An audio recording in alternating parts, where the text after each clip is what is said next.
What's up, guys? The Suicide Fox coming at you with the new Gears of War 4 video. This is my review for the Rise of the Horde update that came out for Gears of War last week. I got to play it a bunch over the weekend. You're seeing here I'm playing as a sniper on the new map Rustlung, which is a remake of Gears 3. If you guys want to check out my versus gameplay, you can check that out. It's probably going to come up on the screen somewhere in a little bubble.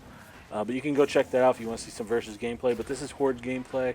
I am playing with a squad. We were 5-man, and then I think someone dropped at some point. But we were still able to punch it out and do real good. So this is just going to be my review. I'm going to talk about my thoughts and what I think about each of the new cards and everything that's been added to the game. So first off, every class now has 3 new cards. You get 1 blue or rare card, and then 2 purple or epic cards. And that's for every single class. They all get 3. Sniper, who you're seeing me play as here, he gets Steady Hand, which was hands down the most requested card for the sniper. What it does is basically reduce the screen shake, and it also gives you a bit of a damage resistance buff when you're aiming or scoped in. And this card is awesome. I love this card. The only problem really with this card is at low levels, it's not really, you don't really notice the screen shake difference. But at higher levels, once you get it to level 6, it pretty much completely negates any of the screen shake, and you get a really nice damage resist buff. So if you have this card above level 3, it'll definitely be one of the cards you're probably going to have on almost all your builds. The second card, which is the blue card that the sniper gets, is called Shot. And this one is a game changer, guys. This one is great. What it does is it gives you a damage boost on any targets that you mark as the sniper, and it will come up. You guys might be seeing it. Those little spots with the crosshair on them. Those are my spots. And if you combo it with the mark boost, it increases the sniper's synergy with the team. And throughout this playthrough, you see me tagging the big guys and letting my heavy finish them off because he has the mark damage. So the sniper now comboed with the heavy with all these cards put together just rips through enemies, bosses, it doesn't matter. They just completely obliterate them. And what I was doing mostly is focusing on the drone class and boomer class myself with my own bullets. And in my opinion, it's probably the most powerful sniper card at the moment. It is the one you're going to want to have on pretty much every build. You're never going to want to go without this card.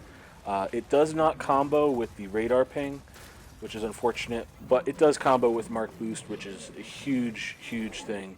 You can mark up to, I think, 7 or 8 targets when it's maxed out, and they get like a crazy damage buff to any bullets that hit them, which is awesome.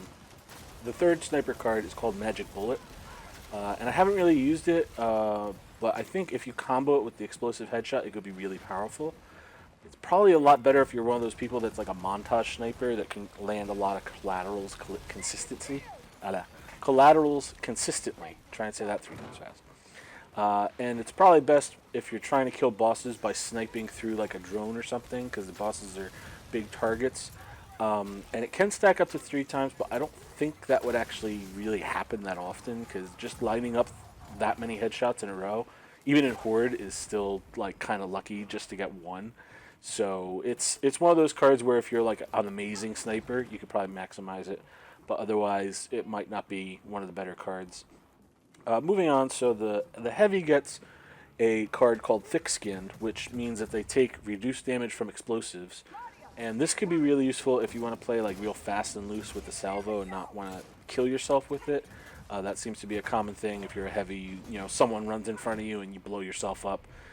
So that would be really useful if you're wanting to go for like that kind of route, salvos and everything. His next 2 cards are kind of the same thing. You have Berserker, which while carrying a heavy weapon, you deal more damage as your health gets lower, which encourages a lot more heavy weapon use over turrets. And then Last Stand, which is while carrying a heavy weapon, you take less damage as your health gets lower. So you're probably going to want to combo these 2 cards together. They're probably not going to be too good on their own, just because like on Insane or Inconceivable, you might end up getting killed if you're exposing yourself for too long using a heavy weapon. But I think they would be pretty useful. There might be some really good uses if you can combo them with the other heavy weapons cards. You could probably find a way to really make use of like the tri-shot or something and turn it into like a really lethal weapon. Probably better even than the salvo. I don't know. You'd have to experiment with it. I don't think I've gotten any of these cards except for maybe Thick Skin, but I haven't gotten the chance to play as the Heavy yet. Moving on, so the Engineer, he gets Flow, which means that he takes reduced damage while repairing fortifications. And this would probably be good for insane or inconceivable runs where you want to be more like a frontline engineer, and kind of being on the front line, repairing a fence that's like right there, or a sentry that's right there. But I'm not sure if it'd be that great compared to other skills. You might want to have other skills on top of it instead of it. It might be more something you want to experiment. I'm not an amazing engineer, so I can't really speak for it that much. And then he gets another card called Overclock. Now this one, our engineer was using this card, and what it does is it increases the rate which weapon lockers replenish ammo.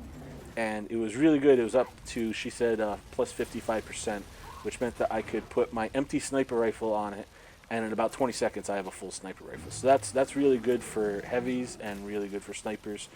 But even better for snipers is the new card Salvage, which when the sentries kill an enemy, they have a chance of dropping ammo boxes. This one's better for the snipers, scouts, and soldiers, and the higher the card increases the chance of an ammo drop. And the ammo boxes do disappear at the start of a new wave, kind of like the weapons do, and they are pretty much identical to the normal ammo boxes. They're already on the map, and they refill your ammo in the same amounts. Very useful and very team-oriented, especially if you're going with that sentry build, NG. And some waves we were able to refill our entire team's ammo just from those ammo boxes, which was really nice. Moving on, we have the Soldier gets Siphon, which planted grenade kills cause enemies to drop more power. And this one I think is likely a game changer because it will increase the amount of energy you could potentially earn per wave.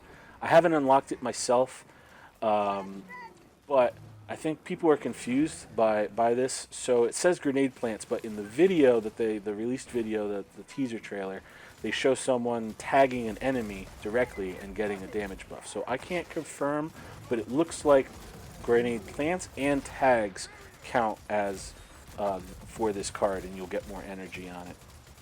The next card is Resupply, which is a really good card. I did get this one, but I only have it at level 1 or level 2. What this card does is it regenerates your grenades every so many seconds. Not really a good card at low levels, kind of like the sniper cards, because at level 1, it's 1 grenade every 45 seconds, which is kind of lame. But once you get to level 6, it's once every 15 seconds, which could be really big. And if you use it with other frag cards to maximize the potential, you can do a lot of really good, like pure nade builds with the Soldier, and that'd be really cool. The last card he gets is called Assault Rifle Accuracy, and this just increases the accuracy of the assault rifles as you fire them from cover. Again, I don't have this one, so I haven't been able to really test it. Probably it's going to be most effective with like the Enforcer and the Retro. The only drawback is that you have to be in cover and shooting in order to get the boost, but if you do like assault rifle builds, it would probably be really good. The last class we have is the Scout, who gets Dodge, which means that they take reduced damage while roadie running. And if you combo this card with the other health cards, health perk, health regen, rage, energize, if you combo all those cards together, you will probably have a super, super tanky Scout. He'll be able to take like a shit ton of damage while he's running around and doing stuff. You'll probably also want to put in a speed boost maybe, just to increase the ability to run around and do what you need to. The next card he gets is called Speed Loader, which lets you automatically refill or reload your guns while running. You get automatic active rounds for your entire clip. Probably, I'm not sure how this works because I don't have the card. It's probably going to be most useful if you could somehow like skip the animation of the reload. And it requires you to run a certain distance before the effect takes place, which is increased based on the level of the skill. Again, this one would be best comboed with the speed boost, just so you can cover that distance and get that boost real quick. Also, it would be obviously you want to put it with the shotgun cards to increase your damage output, and that would be really good. The last one is a really nice card, and it's one that a lot of people are really excited about. It's called Cloak. What it does is while you're in cover, stationary for a few seconds, you basically turn invisible. You kind of look like the phantom weapon skins from the esports event. You kind of get that kind of like transparent look to you, and it makes you invisible to the enemies. Either leaving cover or shooting will remove the cloak, but if you shoot from the cloak, you get a small damage boost. I don't have the card, but it looks really good. I don't know how much the damage boost you get. If it's a good amount, then it might be something you want to combo with the other shotgun cards to like really increase your damage output. Otherwise, it's definitely something that will increase your survivability as the scout when you're out trying to collect energy. Although someone on the forums did make the point that if you're the last one alive or the only one alive, then the enemies will still know where you are. So keep that in mind if you're using this card. That, yeah, you're invisible, but you're only invisible until you're the last one alive. And that makes sense because otherwise the scout could just hide and never have to fight anything, which would be kind of lame. Anyway, so overall, I want to say that I'm very happy with this update. The new cards and the way they rebalanced, like the turrets and stuff, means that there's going to be a lot more variety to the Horde gameplay. There's a lot more like team synergy stuff in some of the classes that can be really explored and like maximized. And then there's more opportunity to do like crazy team compositions that use a lot of like really crazy tactics. So you're not like limited to a single thing anymore. You have like more stuff that you can do, and it kind of opens the door a bit for like some really wacky stuff. And I look forward to messing around with all that and unlocking all that. And I really hope that we can get more Horde stuff in the future, because Horde's a lot of fun. I'm mostly a versus player, but Horde is fun, and there is a lot of value in it. And I really hope we get more stuff in the future. I don't expect it anytime soon, but at some point, more cards, more stuff. You know, that's never a problem, getting more and more stuff. Yeah, so I hope you guys enjoyed this video. Be sure to drop it a like and a comment. Be sure to share it. And if you guys enjoy my videos, Gears of War, Prey, Escapist, any of those videos, if you enjoy my videos, be sure to subscribe so you can get more of my content. And I will see you guys in the next one. Peace out.